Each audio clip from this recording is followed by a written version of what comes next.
eu coloquei pra vocês que ano passado a gente arrecadou, o Estado arrecadou 3,6 trilhões de reais. E esse número é gigantesco. Esse número, ele é gigantesco, tá ligado? Olha só, deixa eu até tentar puxar um pouco mais pro lado isso aqui, pra ver se aparece um... Tem o Bolsonaro chorando ali do lado. Mas vamos lá, olha só. Então, olha aqui, 3,6 trilhões. Cara, é um número quase que ele passa a não fazer mais sentido, né? Quando tu fala mil, a gente entende o que é mil. 1 milhão, pô, eu entendo. 1 milhão a gente compra uma casa muito boa já. Agora quando fala bilhão, quando fala trilhão, começa a meio que perder, né, o significado das coisas, né? Lá no meu X, o post que deu mais de 800 mil visualizações foi exatamente o post onde eu comentei esse tipo de coisa aqui de baixo, ó.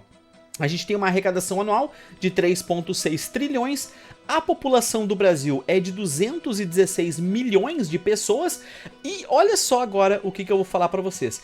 Eu vou comprovar matematicamente que se o Estado não existisse, a nossa vida ia ser muito melhor. Ou se o Estado fizesse, né, aquilo que os esquerdistas sempre pregam, né? Vamos fazer a redistribuição de renda real, né? Vamos fazer o cálculo da redistribuição de renda da forma realista mesmo?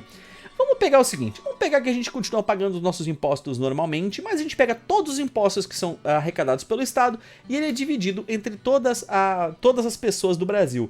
3,6 trilhões em impostos dividido por 216 milhões de pessoas dá 16 mil por pessoa por ano, tá? Isso aqui daria, né, um valor de 16 mil dividido por 12, né, daria R$ 1.401 por mês por pessoa. Vamos fazer um exemplo prático aqui, vamos fazer um exemplo super prático aqui, ó. A gente tem aqui um valor mensal de 1.401 para uma família de 4 pessoas, R$ 5.600 por mês. No meu caso, uma família de 4 pessoas, nós estaríamos recebendo de ajuda do Estado R$ 5.600 todos os meses, né? Lembrando que o Estado, ele só serve, né? Ele existe porque ele fala para ti que ele precisa te entregar segurança, que ele precisa te entregar saúde, né? SUS para você, Sírio-Libanês para eles, e ele precisa entregar para você e para sua família uma educação de qualidade. Teoricamente, o Estado só serve para entregar essas 3 coisas, tá? No momento que eu falar para você, e se o Estado não te entregasse nem saúde de qualidade, nem segurança pública e nem escola? Será que não seria mais interessante você receber R$ 1.401 por mês? Você pagava com esse dinheiro um plano de saúde privado, você pagaria uma faculdade, um curso, sei lá, qualquer coisa que você quiser e botaria seguro no seu carro, na sua casa e um seguro de vida. Não seria muito mais interessante você receber esse dinheiro e fazer os seus investimentos contratando as empresas que você quer? Não, mas assim você é obrigado a comprar tudo diretamente pelo Estado. O Estado pega e te entrega o SUS, por exemplo. Fizemos o cálculo aqui do SUS, só para vocês terem uma ideia. O SUS custa para o Estado R$ 65 por pessoa por mês. Enquanto o plano de saúde de um deputado custa mais de R$ 20 mil por mês, tá? Então, só para vocês terem uma ideia que algumas pessoas valem mais do que outras, tá? Então, isso aqui seria uma redistribuição de renda interessante, né? E aqui agora nós temos alguns dados também, vamos dar uma cavocada um pouco mais nessa parada, porque eu já falei, esses números aqui de cima, alguns de vocês já viram em algum outro vídeo, tá? E nós temos aqui os 10% mais ricos concentram 42% de toda a renda total do Brasil, reflexo de um sistema econômico sufocado por burocracia, privilégios estatais e alta carga tributária. Aí nós temos aqui o exemplo de o salário de um deputado atual é de R$ 46.366 em 2025. Mais auxílio terno, auxílio mais 150 mil de auxílio do gabinete. Essa galera custa mais de R$ 500 mil por mês aí para nós pagarmos, né? Então o Estado, em vez de fazer a tal da redistribuição de renda que eles tanto pregam, ele simplesmente concentra a renda e ele distribui entre os amigos deles mesmos e o resto do povo que se exploda, né? Essa é, infelizmente, é a verdade sobre o Estado, que é o nosso maior inimigo. E se você concorda com essa frase, já vai deixando aquele like aí, tá? O Norte e o Nordeste enfrentam os maiores níveis de pobreza, resultado de décadas de políticas públicas que prometem e não entregam nada, né? Tem estados aqui dentro do Brasil hoje que nós temos aqui que estão há 20 anos na mão do PT e o pessoal continua votando no PT, né? E aqui a gente tem um gráfico, né? O laranja mais escuro é uma pobreza maior, acho que a gente tem aqui, né? Tem algum lugar, acho que é a legenda, acho que eu cortei a legenda, desculpa. Eu vou ter que acessar o site aqui pra mostrar a legenda. Mas aqui dá pra entender muito bem. Quanto o laranja mais escuro for, mais pobre é a região. E a gente consegue ver que o norte e o nordeste do país tem a maior concentração de pobres dentro do Brasil. Uma coisa interessante que eu sempre falo pra vocês é que o Rio Grande do Sul, o estado ao qual eu faço parte, que é esse último aqui de baixo, né? Vocês podem ver que boa parte do Rio Grande do Sul existe uma certa pobreza, sim. Eu falo pra vocês, aqui no Rio Grande do Sul, o pessoal fala muito isso, né? O Sul é meu país, o Sul carrega o Brasil, não sei o que. Cara, não é bem assim, tá? Aqui no Rio Grande do Sul, metade da população é esquerdista. E é esquerdista ao extremo, tá? Então, aqui, a parte mais ao sul do Brasil, que é mais esquerdista, convenientemente é a região mais pobre aqui do Rio Grande do Sul. Mas novamente, nós estávamos conversando sobre isso lá no Discord hoje, onde tombou um caminhão e as pessoas estavam lá roubando, né, as latinhas de cerveja, e o pessoal falando assim, cara, eu vivo num país diferente desse, às vezes eu sinto que eu vivo aqui no Rio Grande do Sul, em Estância Velha no Rio Grande do Sul, parece que eu vivo num país diferente do que o resto dos bostileiros aí, né? Vamos baixar um pouco aqui, então olha só, aqui ó, a resposta do Estado, mais controle, mais impostos. Aqui a gente tem, né, a quantidade de impostos que já foi extraída da classe produtiva da sociedade e entregue para a classe improdutiva da sociedade até o dia de hoje. Na verdade, até o dia 17/3, né, que a gente fez essa pesquisa aqui no dia 17/3. A previsão, galera, ó, dados do dia 17/3, tá, 11,48 bilhões por dia, uma estimativa de 4,2 trilhões ao ano, tá? Então, ano passado, nós já batemos recordes absurdos de arrecadação, 3,6 trilhões. Esse ano, seguindo a regrinha de 3 aqui, se tudo continuar a arrecadação assim, vai ser 4,2 trilhões. Talvez feche em 4, porque geralmente janeiro, fevereiro e março são os meses de maior arrecadação, porque entre PVA, entre IPTU, entra aquela brincadeira toda, né, cara? Então, a gente tem aqui outras coisas, ó. Milionários pagam menos impostos do que a classe média, aponta o IPEA. E eu já vou mostrar pra vocês como que o Jeff Bezos paga 0 de imposto, como que o Elon Musk paga 0 de imposto e como que os maiores empresários do Brasil também pagam 0 de imposto, tá? Sabe aqueles caras que ficam nas redes sociais falando, ah, temos que fazer a redistribuição de renda, temos que taxar não sei o quê? Essa galera não paga nada de imposto. E eu vou mostrar como, tá? Daqui a pouquinho já vou mostrar. Calma lá. Né? Então nós temos aqui, ó, a solução verdadeira, menos Estado e mais liberdade, que é o que nós libertários aqui pregamos, né? Mesmo com redução de impostos, a arrecadação do governo bate recorde, né? Isso aqui é da época do governo do Bolsonaro, onde o Bolsonaro reduziu os impostos e a arrecadação subiu. Fiz vídeos já falando sobre isso e tudo mais. A ideia do governo agora de esquerda, que tá no poder, a ideia do governo do Lula não é apenas aumentar a arrecadação. A ideia do governo agora é realmente se vingar do brasileiro. A ideia deles é essa, galera. Porque se fosse simplesmente aumentar a arrecadação, eles continuariam fazendo exatamente o que Bolsonaro fez. Reduziu o ICMS, reduziu vários impostos e a arrecadação subiu.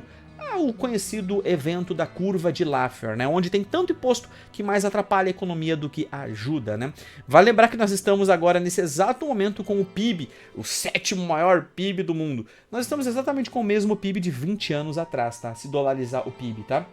E aqui nós temos como o excesso de leis e as agências reguladoras afetam o Brasil. E aqui a gente mostra como a Anatel, a Anvisa, como todas essas agências reguladoras, elas apenas atrapalham, né? Então todas essas agências que estão embaixo das asas do Estado, elas infelizmente não ajudam a vida do brasileiro de forma nenhuma, elas simplesmente ajudam os amigos do Estado a conseguir fazer as coisas que eles querem em detrimento do resto da população. Nós mostramos aqui para vocês um exemplo bem interessante dos irmãos Joesley, né, que compraram a maior produtora de ovos do Brasil e do nada apareceu uma regra tirada do cu de algum político filho de uma puta que os ovos precisavam ter agora data de validade no ovo. As empresas dos irmãos Joesley conseguiam fazer, o produtor pequeno não. Então, sempre onde tem o Estado, onde tem alguma agência de regulamentação, eles simplesmente estão pisando no povo e aumentando o poder das empresas grandes, tá? Aqui nós temos Americanas. Relatório aponta mais de 40 bilhões entre fraudes, lançamentos indevidos. Entenda o caso. Lembra do caso das Americanas? Fizemos vídeo sobre isso, onde sumiu 40 bilhões de reais das Americanas, né? Lembrando que desses 40 bilhões, 20 bilhões eram empréstimos de bancos estatais. Quando o banco estatal tem prejuízo, ele precisa pegar dinheiro do povo, precisa o povo ser taxado para repor esse prejuízo. Lembrando que é só uma coincidência que os donos do grupo Americanas estão 40 bilhões mais ricos do ano passado para esse, enquanto a empresa deu 40 bilhões de prejuízo. Deve ser muito bom ser amigo do rei, deve ser muito bom ser amigo do Estado, né? E aqui nós temos algumas... Aqui está o gráfico, que eu acho que deveria estar lá em cima, mas aqui nós temos o gráfico da pobreza dentro do Brasil. Regiões Norte e Nordeste, praticamente 50% da população aqui são pobres, né? E no Centro-Oeste 20%, Sudeste 25% e aqui no Sul é a região que menos tem pobres no Brasil inteiro, 18%, tá? Então dá pra ver que tem alguns estados que parece que é uma coincidência muito grande que os estados que menos têm administrações petistas mais conseguem ter liberdade econômica, mais conseguem evoluir, mais conseguem crescer. Não é coincidência, tá? Isso é realmente uma regra, né? E aqui a gente tem aqui super salário. Isso aqui eu já vou deixar para outro vídeo, talvez, tá? Mas deixa eu só mostrar para vocês uma parada aqui. Super salários, o peso do Estado sobre o cidadão, né? 20,9 bilhões em 6 anos. Apenas em 2023 foram consumidos 11,1 bilhões para super salários, né? Então a gente tem aqui, ó, detalhamento do contra-cheque, né? O cara recebeu 952 mil. Olha o salário do cara. Olha o salário do político, 37.800. Quanto que ele recebeu? 952 mil. Total de indenizações e retroativos, 898 mil. Você tá entendendo que, quando eu falo pra vocês, eu fiz um vídeo falando sobre isso também, salário de político não importa. O salário do político, o salário do funcionário público é a coisa que menos importa. Grande amigo meu foi funcionário público por muitos anos, e lá no portal da transparência o salário dele dizia que era 5 mil por mês. O cara tirava mais de 20 pau líquido, tá? Entre benefícios e benesses que o Estado dava pra ele, tá? Mas agora... aqui nós temos a arrecadação, né? A arrecadação em 2024, aqui em bilhões, né? Nós temos aqui a arrecadação, olha aqui no mês de janeiro. Eu não sei se eu vou conseguir mostrar os dois ao mesmo tempo, eu tinha que ter feito uma linha mais paralela, mas acho que eu vou conseguir mostrar. Olha como foi a arrecadação de impostos em 24 e olha como foi a arrecadação em 2020 pré-pandemia. 280 bilhões contra 174. Olhem esses números aí na cabeça de vocês para vocês verem o quanto o governo está arrecadando a mais. Agora eu pergunto para vocês, qual foi o serviço prestado pelo Estado que evoluiu assim? Porque, sinceramente, imposto é roubo, tudo isso é ruim, mas... ia ser menos pior, né, se o SUS tivesse melhorado de qualidade, se a segurança pública tivesse melhorado de qualidade, se os nossos filhos não precisassem gastar R$2.000 em escola particular para não ter que ter aula de capoeira e cuíca, né? Seria realmente muito melhor isso, mas o Estado simplesmente está roubando mais o povo e entregando menos pra gente, tá? Aqui embaixo tem algumas fontes, né, que nós utilizamos aqui para fazer esse serviço de pesquisa. Pagam impostos, tá? Então, se você quiser ver muito isso, já vai deixando aquele like aí, que ajuda demais no nosso trabalho, tá? Eu fiz um mega resumo aqui, um ex-favelado com supletivo de 2º grau, vou ensinar a vocês como que essa galera faz. Não é sonegação de imposto, né? É evasão de divisas, é alguma coisa do tipo, né? Quanto que o Jeff Bezos paga de imposto? 0. Ó, empresas grandes pagam imposto sobre o lucro, né? Isso não apenas nos Estados Unidos, mas também no Brasil. Olha aqui, como os caras pagam imposto somente sobre o lucro, se o lucro for 0, o imposto é 0. Pararam pra pensar sobre isso? O cara é lucro real. Hoje existe no Brasil uma tributação chamada lucro real. A empresa paga imposto sobre o lucro. Se o lucro é 0, paga 0 de imposto. Todo o dinheiro é investido para não pagar imposto. Ele compra novas empresas, investe e tal. Isso aqui eu escrevia na hora, assim. Eu tava cursando e escrevi na hora. Então olha só, sobrou 10 milhões de reais. Em vez da Amazon pagar imposto sobre os 10 milhões de reais, eles compram um novo pavilhão, eles compram um novo prédio, eles compram assets para a empresa. E eles, o que acontece? Pagam 0 de imposto, porque eles tiveram 0 de lucro. Ó, isso aumenta o valor das ações da empresa. Como o Jeff Bezos não recebe salário da Amazon, mas ele tem ações da empresa, se a empresa dele, se as ações valorizarem, A quantidade de dinheiro que ele vale é muito maior. E aí que tá, André, mas como é que ele compra uma casa? Quando ele precisa de dinheiro, o que ele faz? Quando ele precisa de dinheiro, ele pega um empréstimo no banco, dando as ações dele como garantia dos empréstimos. E você sabia que empréstimos bancários não pagam impostos? Ele entrega 1 bilhão em ações, pega 1 bilhão em empréstimo e ele não precisa pagar nenhum centavo desse 1 bilhão que ele vai gastar. Muito legal, o cara vive de dívida. Mesmo quando a empresa precisar dar lucro, ele tem tantas empresas que ele vai poder deixar o lucro fluir no segmento que paga menos impostos. Então ele tem uma empresa de livros na Austrália, ele tem a empresa de logística, ele tem a empresa disso, ele tem a Twitch. Os caras têm várias e várias empresas. Precisa dar lucro aqui. É por isso que eu falo pra vocês, o rico, ele só paga imposto quando quer e o quanto ele quer pagar de imposto, por sabe-se lá qual motivo. É por isso que a Amazon, por exemplo, tô dando um exemplo da Amazon, mas qualquer bilionário é exatamente igual. Eles compram empresas que dão prejuízo. Por que a Amazon comprou a Twitch? A Amazon comprou a Twitch sabendo que a Twitch dava prejuízo, sabendo que a Twitch não tinha futuro nenhum de dar lucro nunca. Só que a quantidade de informação que eles recebem tendo a Twitch e subsidiando a Twitch vale muito a pena para eles. E é por isso que várias empresas do Brasil, vários desses grupos de multibilionários, eles compram empresas, tá ligado? Em pontos estratégicos para eles terem mais informação sobre aquilo. Mais informação sobre aquele setor para fazer os negócios deles fluírem, né? Hoje o setor que mais dá lucro da Amazon é o AWS, o Amazon Web Services, que paga bem menos imposto do que logística e vendas. Ó, e mesmo se vender as ações, o imposto sobre as ações, ó, mesmo se o Jeff Bezos quiser vender as ações, ele quer vender as ações para fazer dinheiro, ele paga 20% sobre o lucro que teve quando ele comprou a ação e quando ele vendeu, do que quando ele vendeu. É só 20%, enquanto o imposto de renda americano é de 37%. E aí existe um outro rolo aqui ainda. Existe um outro rolo aqui. O Jeff Bezos, ele vai criar, ele já tem a instituição de caridade dele, então ele bota todo o dinheiro, todas as ações da Amazon naquela empresa de caridade. Quando ele morrer, fica todos aqueles assets dentro da empresa de caridade. E como ele vai passar isso para os filhos dele ou para os herdeiros dele, depois que os herdeiros receberem o imposto aquele imposto ali é zero, e os herdeiros, se eles forem vender as ações, eles só pagam o imposto sobre o valor que a ação valorizou depois deles receberem a herança. Então é por isso que essas famílias nunca pagam imposto. É por isso que os Rothschild, que esses caras multibilionários, o imposto, a riqueza deles vai passando de geração para geração, nunca acaba. O dinheiro deles literalmente nunca vai acabar. Eles pagam 0% de imposto, eles pagam 0% sobre a herança e eles ficam com o dinheiro para sempre para eles, enquanto nós, meros mortais, temos que pagar aí pelo menos 30% do que a gente produz pro Estado, tá?